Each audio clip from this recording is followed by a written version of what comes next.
enjoy and have fun. Thank you. So, Mary Kwanzaa, sorry. We didn't foresee this challenge, but now we're ready. Tunazanza, how have you been? Very well, Eileen. How have you been? I've been fine. Okay, so what's happening in this platform? Hapa kwa hii screen, there will just be the two of us, but it is inviting people online. Sijui kama unaelewa that on the social media pages. So once I clicked go live, it's inviting people on Evo Facebook, Instagram, Twitter, Evo. Yeah. So that it's not a challenge. But the topic we're handling today is the security of migrant workers. But I'm sure you read the link that I sent you on the regulation of exportation of domestic labor. So the background of why we're having this workshop today is because of how we've had cases we've had rampant cases all over with our women, East African women, when they're going to look for work, for greener pastures, in the Gulf countries. And then we start hearing kelele on social media all over the place. People are not safe, people are being mistreated, people are being burnt, people are being made to sleep on the street, working long hours, and it's a huge concern. So the intention of today's workshop is that this is bridged, especially, so that because the government definitely can help in one way or another, but for sasa, the government is quiet on the issue pretty much. Then there's not enough noise. So we'd like to, we invited you. We thought you're a speaker today, seeing that you're a human rights activist. You have led so many organizations, and so many initiatives. And yeah, we'd like you to lead us today. It's not a very, it's good. The meeting is going to be 30 to 40 to 45 minutes long. And this is the point I'd like to ask you to introduce yourself and then you take us through it. Okay, thank you, Eileen, for convening the platform. My name is Mary Ojwang. I'm a human rights activist and I'm also a global peace citizen. And as a human rights activist, I take pride in being part of this conversation to, of course, call out the human rights violation perpetrated on girls, women, and also men overseas, and further to be a guest in discussing the intensity of these issues and forging recommendations that would work and rather sensitizing people to understand what they need to do when they are faced with such violations abroad. Yes.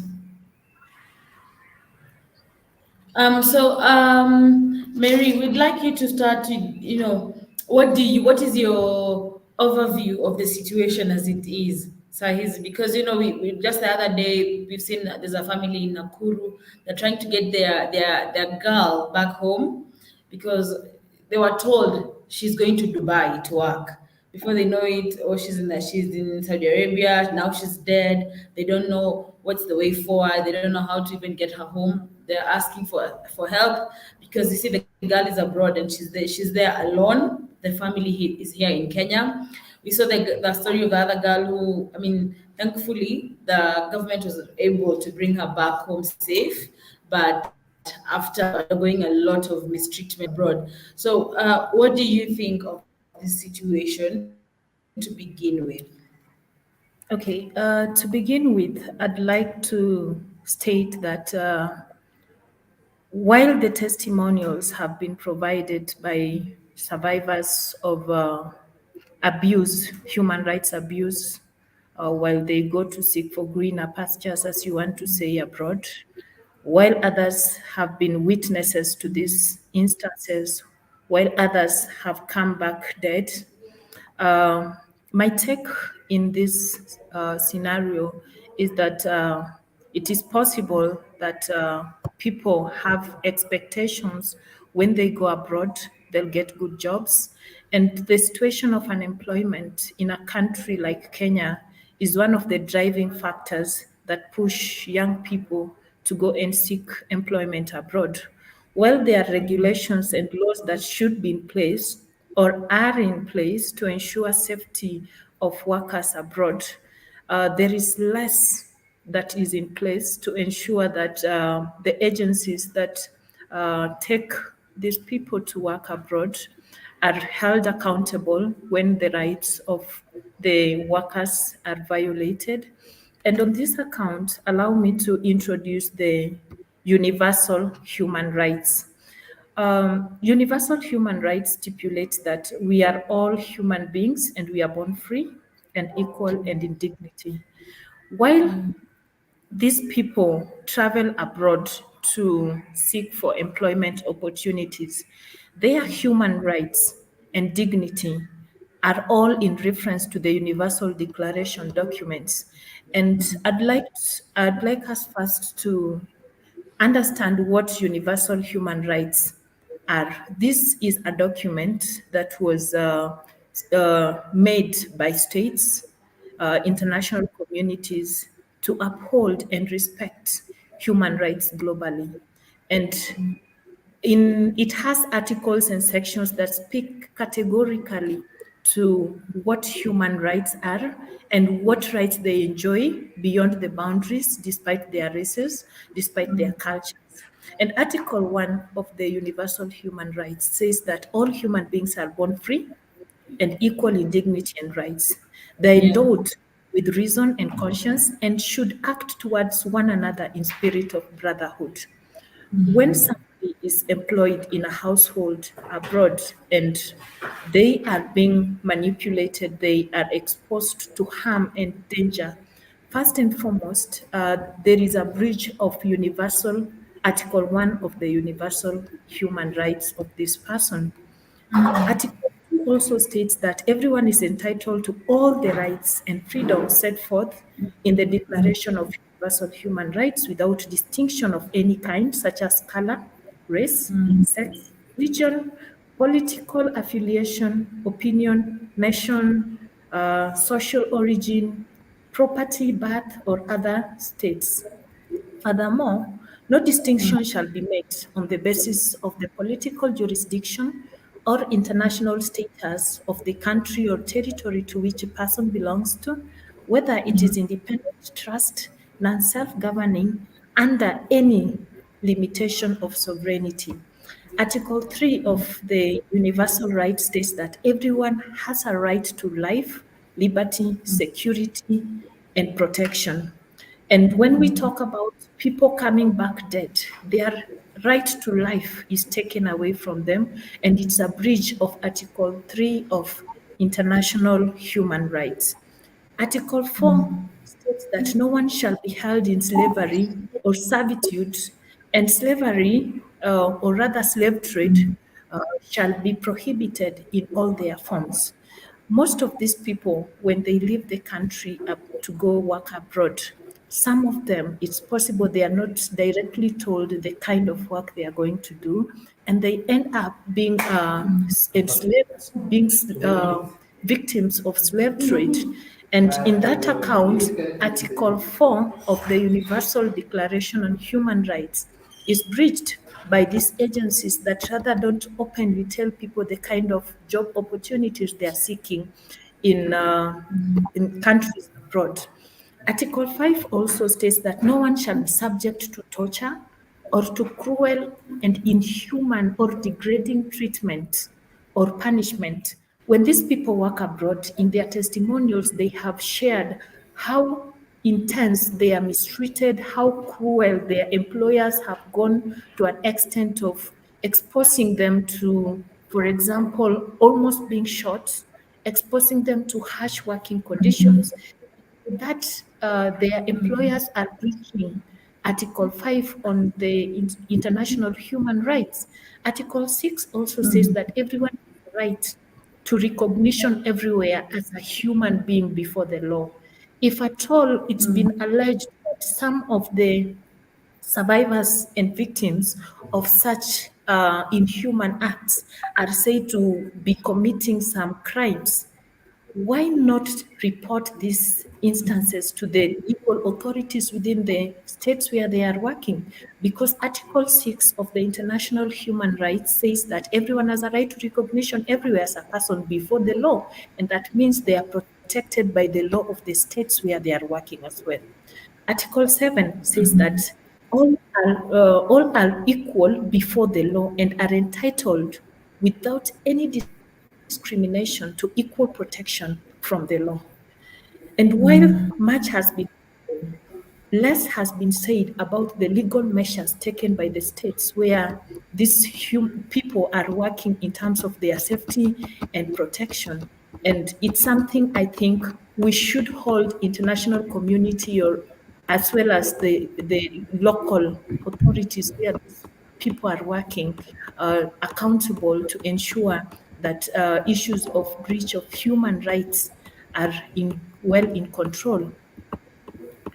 Again, Article 11, I'll skip from Article 7. I'll go to Article 11, which also speaks to everyone being in charge with a penal offense has the right to be presumed innocent until proven guilty.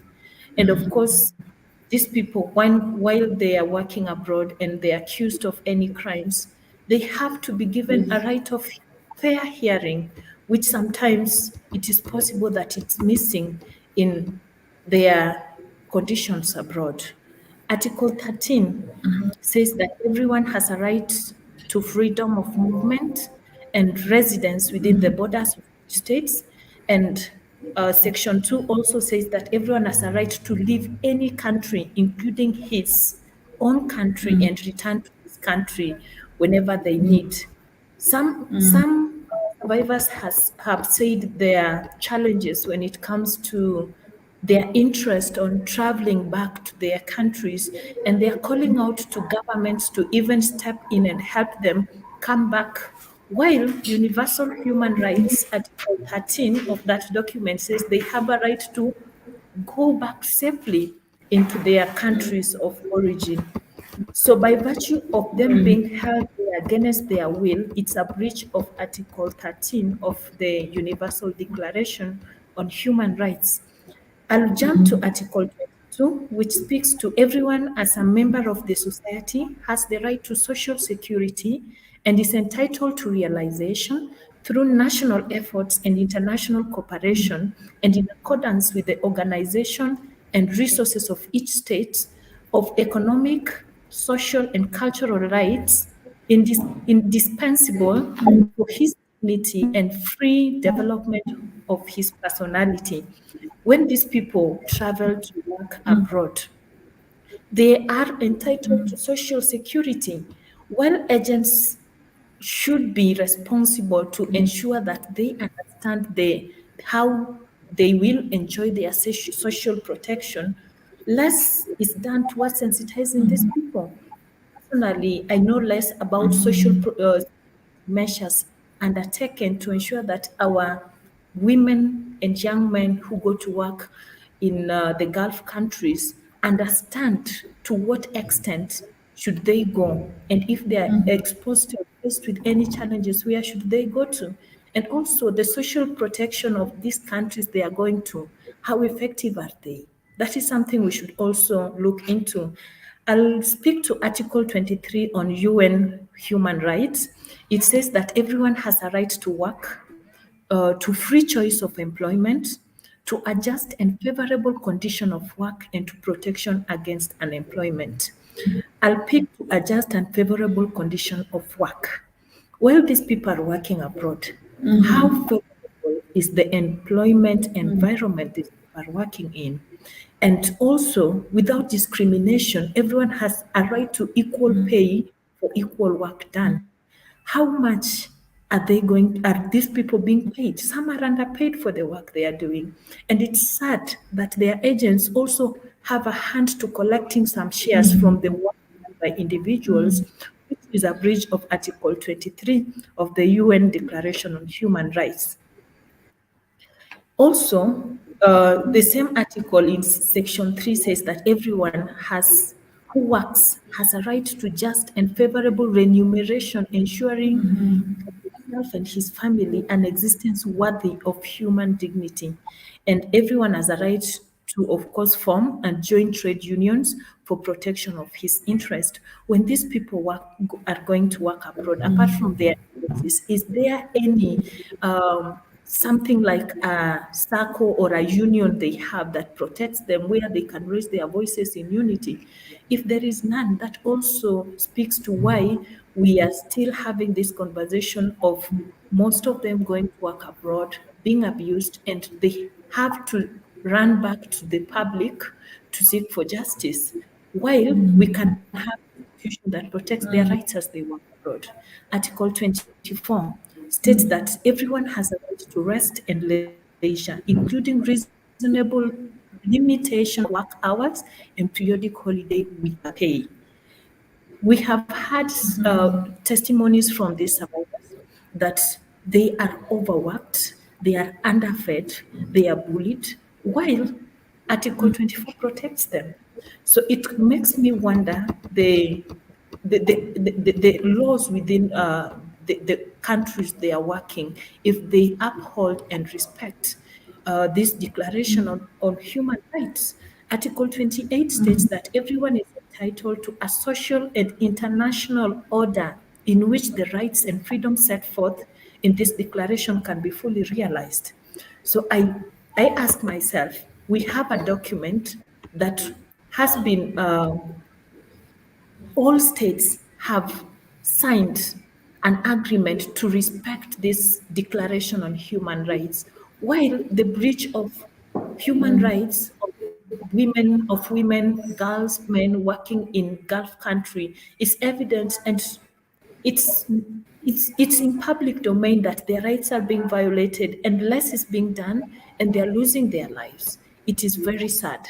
And I'd also want to state that while international community has a duty to uphold and defend the rights as stipulated in the UN Declaration document, let us also ensure that those people who most need their rights protected uh, must be made aware of the declaration that exists in the UN Declaration on Human Rights, and of course their universal human rights, and of course we need each one of us to take a role, to play a role, to do our part to make these universal rights a living reality for every human being. While we have these rights, it seems that it's not a reality when I step outside of my country to another country. It remains in my country. Universal Declaration promises to all economic, social, political, cultural, and civil rights that underpin a life free from want and fear. They are not a reward for good behavior, as as it wants to appear now. These are fruits that everyone should enjoy despite of their races, their religion, and anywhere they are. They are not country specific and particular to a certain social group, for example. They are not entitlements for certain people and not others. They are rights that are enjoyed by everyone at all the times in every place, despite of their color, their race, and their ethnic group. Therefore, the power of universal declaration is the power of ideas to change the world. And we cannot say that we are changing the world while human rights are being violated for women working overseas. So I'd like maybe to pause there and get to understand maybe if you have a question or a clarification on my presentation, or rather my analysis of United Nations Human Rights Declaration.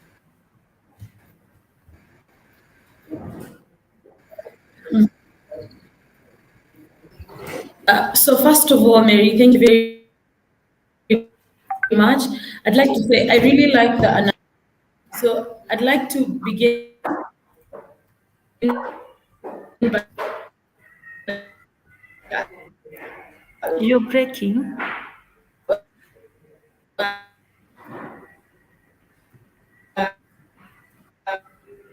asking,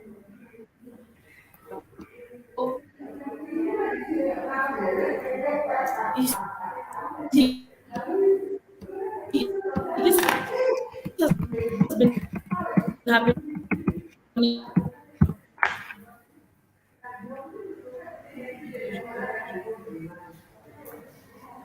Eileen, can you hear me? Mary, can you hear me clearly now? Yes, now I can hear you clearly.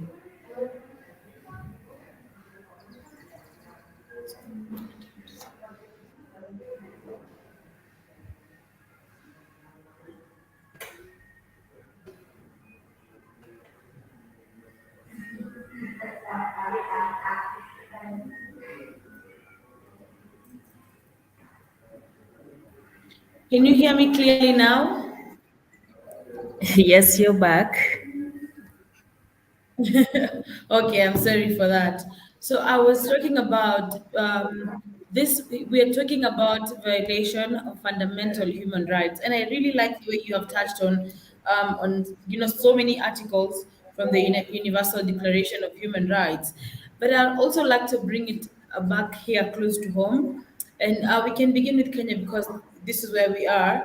And I'd like to say, we have a new government in place, and the president, who was the deputy president in the previous government, during his inauguration speech, he talked about how he's going to make sure this issue is looked upon. But now we can say we are, slightly over 30 days in, and we're not hearing much being said.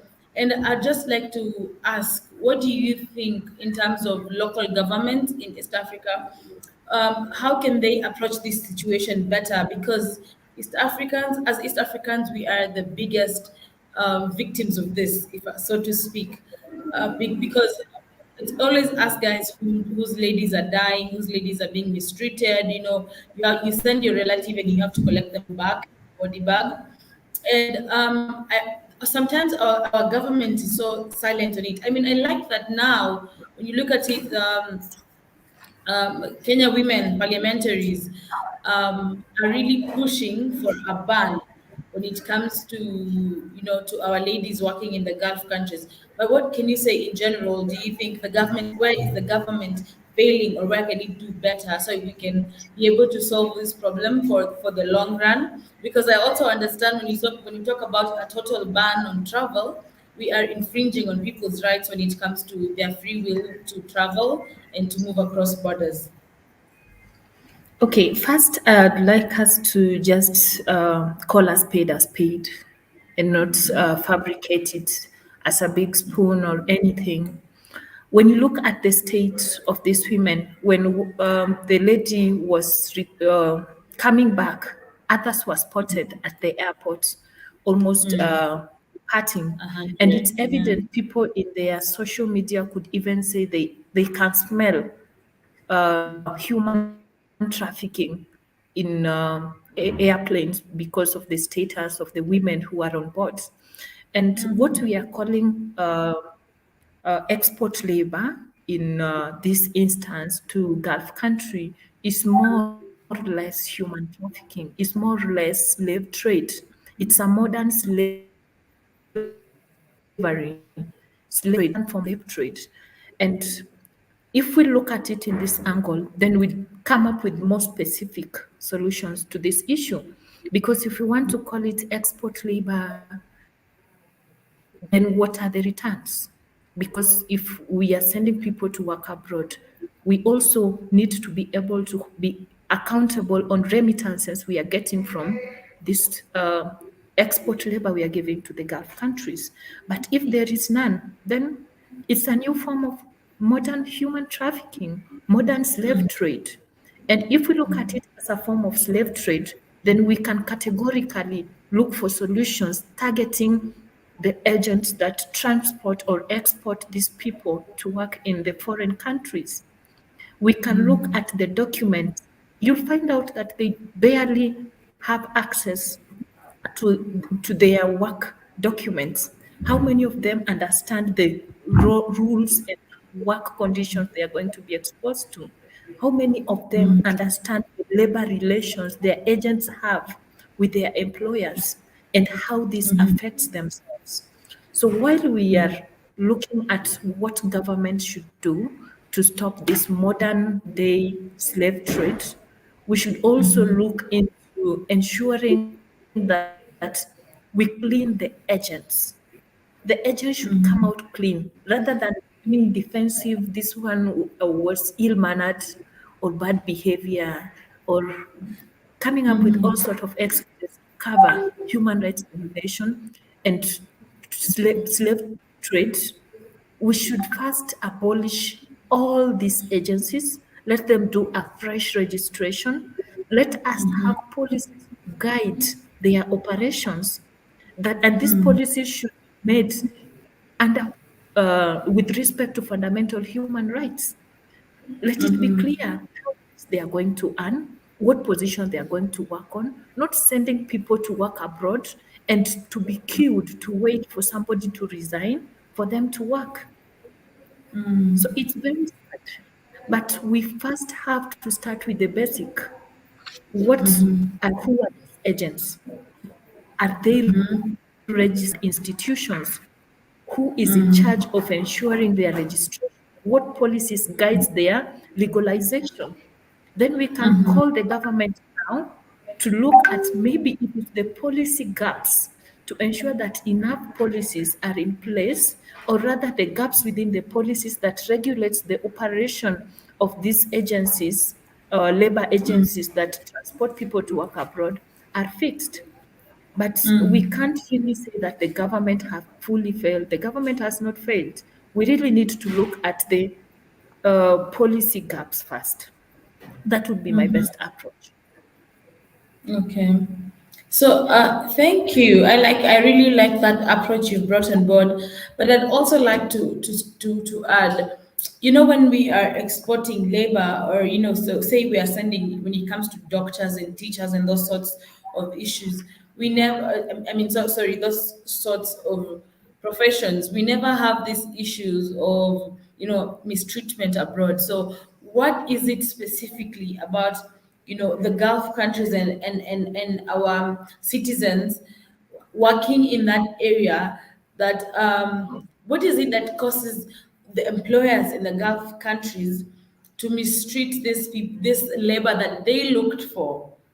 And I'd also like to someone had pointed out in the conversation we were running on our platform, and they said, also we need to have a minimum salary, because we cannot, it takes, the ladies have to spend so much money before they travel, and even the men, I mean, because the agencies ask for fee here and there, and then they need visas, or they need to pay for their air tickets, and such kinds of stuff, and then they get there, and for them to even be able to replace the amount of money they've spent, it takes quite a while. And you find that a lady has been transported all the way to the Gulf countries, and they are being mistreated, and they're not even earning so much.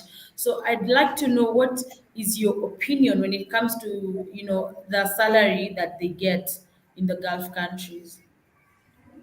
Okay, while we acknowledge that our young women, the labor export from Kenya have received a lot of mistreatment in the Gulf country, let's also acknowledge that there are cases of success. And we cannot Yes. categorically say that all employers in the Gulf countries are bad. We have success stories, and we appreciate that. But issues of mistreatment and violations of human rights cannot be pegged on the privileges, for lack of a better word, given in terms of provision of transport and support in terms of visa for these people to travel and get employed in the Gulf countries. No, it is pure lack of respect for human rights that makes these people violate other human beings, treat them as lesser humans, treat them as wild animals, treat them badly. It's basically lack of respect for human rights. And it's also about the policies and social policies and labor policies that exist in their countries. And I also would like say that we have embassies. There must be a representative of Kenya embassy in these countries. They are doing Yes. less. I feel, this is my personal opinion, I feel there is a cartelism on this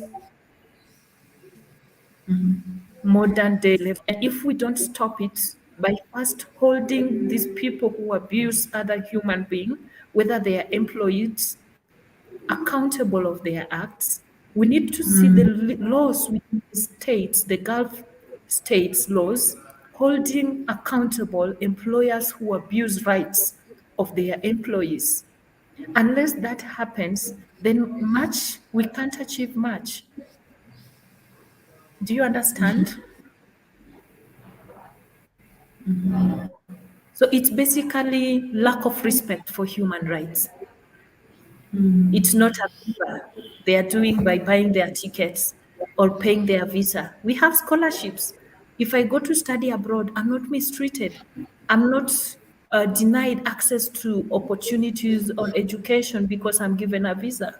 Why is it now a problem that when a laborer is exported to work in a Gulf country, it's more of a favor because she was paid her airfare. Now her salary has to be deducted. She has to give some money to the agency.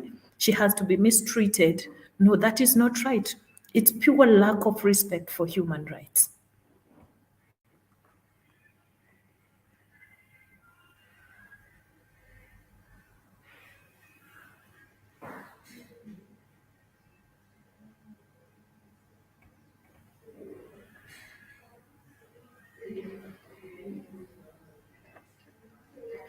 And as I wait for Eileen to come back, I'd also like to mention that there is a lot that needs to be done locally as a country, as human rights activists, as CSOs.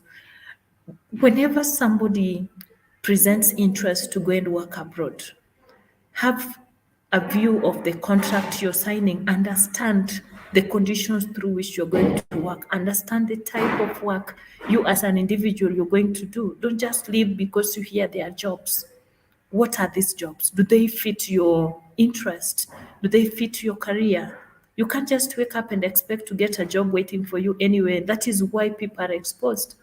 The issue of unemployment is everywhere. So we can't peg our blames for looking for greener pastures anywhere. We need to be creative to solve our local problems through looking for local solutions. For example, innovatively coming up with entrepreneurship ideas rather than first rushing to get easy greener pastures. Let's build our local capacity to understand that we can achieve better, we can earn better, we can use our local resources to make it work here in the country. You don't always have to go abroad. And whenever people are also sharing their stories, let it be a lesson. I know we all want to have a first-hand experience, but we can also start learning from the experiences of others. And we see it in the news every other day. A girl is dead, families lamenting about disconnecting, lack of communication between their child, or rather, the last communication was about an attempt on their child's life. But still, you hear people releasing their children to go and work in these countries. So let's just stop it. Let's respect ourselves as human beings. Let's respect ourselves as Kenyans, as women. Let's respect ourselves. Don't expose yourself. Okay. So, Mary, you've talked about, the problem is not one-sided. You said, even us as Kenyans, we need to understand. We've had way too many stories about how people have been mistreated in the Gulf countries. We've had, so we should be able to know that we should have try and avoid it as much as we can, unless we have to. But also, let me bring something to your attention, because we talk about the and when the you talked about you mentioned it, and I like that you mentioned it, where when the citizens, the East African citizens, arrive in the Gulf countries, you find that their travel and work documents are confiscated. And that's that stops them, from, coming back home or running away or seeking employment elsewhere. And I'd love to ask you, what do you think that when it comes our embassies in the Gulf countries, together with the with the governments of the said countries, are they doing way too little? Because it should be they. What I'm trying to drive at is that their travel documents, there has to be a way in which it is ensured that they still have their travel documents in case of, the conditions being unfavorable and they need to get out from that condition. Do you think there is something our embassies can do, or at least our government, in the governments in the region, can try and strike deals to ensure we have enough protection of the ladies working there? Because also, much as we've had so many stories, and we should people, as a country, and as a region, we should be trying to avoid the area. Also, people have, free will, and they have a right to free movement, and they should be protected anywhere they are, by the laws in place. But it's the fact that this is happening, which means something is failing somewhere, and so there is no enough maximum protection. So, do you think there is a way, maybe, as a region, we could establish oversight bodies or committees that could ensure that once these ladies land there, they're in safe hands? Because we are in Kenya, we are in East Africa, we're in Uganda, we're in Tanzania. We are just here. We're not all there, and we can't just, be there to point fingers. But do we need a body that can be able to control that, at least when they are there, while the rest of us are still, in the within the region? And which also drives me to ask to a conversation I had seen previously, where we've had so many times the Kingdom of Saudi Arabia saying, promising the East African region, and rather the governments, that they will do enough to protect the ladies and the gentlemen working in the region. But how come nothing, or how come we still have so many people complaining, of suffering in the hands of employers in the region? And just before I forget, because we talk about the embassies that we have in the region, I had also seen a recommendation somewhere where someone was talking about the embassies there need to have a hotline, ensure the ladies are still allowed to have their phones and they're not confiscated. And in case of mistreatment, they can have a hotline where they communicate with the embassies. So I'd like to address the issue of the embassies in the region. What would you say you recommend that they do? Because not so much is happening, and that's why we have our ladies returning home either dead or very malnourished or mistreated, and they just have scars and they have a lot of trauma. Okay, thank you, Eileen. Before I speak to the issues of embassies and how they can well work to ensure safety of the exported laborers, I'd first want to talk about the characteristics of an abuser. Abuser always try to take some power or have control over the subject. So, in an instance where somebody confiscates another person identification document or legal document to support them in case of danger to move away from their abusive environment, that is a first red flag that this person is highly exposed to an abuser. While people have different reasons behind confiscating or holding back documents of their employees, of course, for their own safety and other reasons, it's important that they take copies and leave them with original documents. And where original documents are taken, the person should be given copies of her travel documents. It is very wrong, it's illegal, it is, for lack of a better word, it's criminal to confiscate somebody's identification identification document so that you take charge and control their life and expose them to abuse as you want and take power from them, knowing that despite anything you do to them, they have nowhere to go. That is criminal. It's wrong. Those kind of employers needs to be jailed. Their place is in jail, and that should stop. While we are talking about labor policy issues, it should also look into this matter of instances of employers holding back documents. It should also explain the reasons why these documents are held and to what extent should they have it. And I also want to encourage our Kenyans who are still interested to go abroad or are actually at the airport waiting to be ferried to these Gulf countries. Ensure you scan and keep copies of your documents in your emails. Have a copy somewhere. Whenever you are exposed to danger, you have an identification document, even as a copy. You can always retract it and present it to show that you were there and that person is you rather than just having verbal arguments. So I want to encourage you, if you're still going to go, please have copies of your documents in your email or give them some to your family member who can always give it to you when you need it. And when you're exposed to abuse, human rights organizations are all over globally. Even in these Gulf countries, there are human rights organization. There is Red Cross in those countries. You can always run these institutions. They understand and they are experts in helping you out. So if you are exposed or you're already there, your documents were confiscated, you can run to these institutions. Look for a way out. So don't sit there and wait to die. You can always try to fight back. And in terms of our embassies and governments and what interventions we can have in place to counter such instances. One, I agree with you. We need oversight bodies in place to ensure that whenever laborers go to work abroad, their human rights are protected, their wages are well paid, and they are protected by laws of those countries.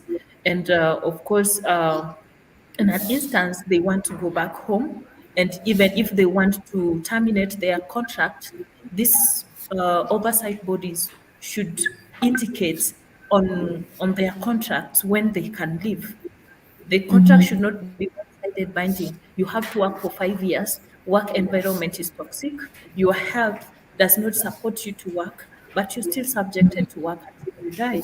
So it's true we need to have these oversight institutions, and these institutions cannot work without support from the embassies in those nations.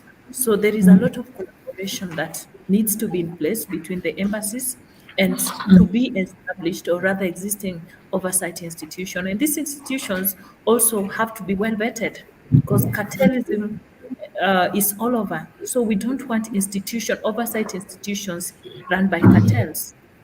I take. Ah, okay. Mary, I'm going to be honest and say I like all of your recommendation. I like the information that you have that you've given unto us. I like sorry, the information you've given us. I like how you know the legal background and where and all the opinions on how these ladies can be protected and even how we can do better as a region.